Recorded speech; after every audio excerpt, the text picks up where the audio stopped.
এই বিপদ আপদ বালা মুসিবত, এই আগুন লাগা আগুন ধরা, এই যে ভূমিকম্প বৃষ্টি না হওয়া, এগুলো সব আমাদের দুই হাতের কামাই। আয়াতে কারিমা তেলাওয়াত করছে এটাই।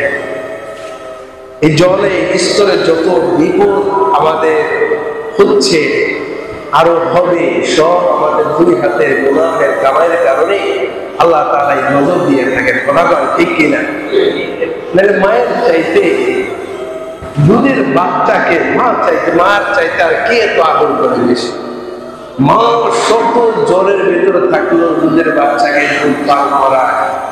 মা যদি 1 মাস পর্যন্ত অসুস্থ থাকে, তারপরও ওই শিশু বাচ্চাকে দুধ পান করাইতে হয়। দুধ থাকুক বা না থাকুক, জান চলে যাক বা না যাক, কিন্তু দুধের বাচ্চাকে কোনোদিন থামতে যায় না মা।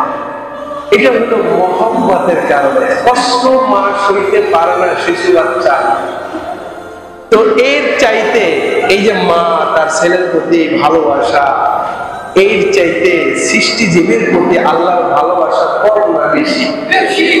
কম নাকি অনেক বেশি?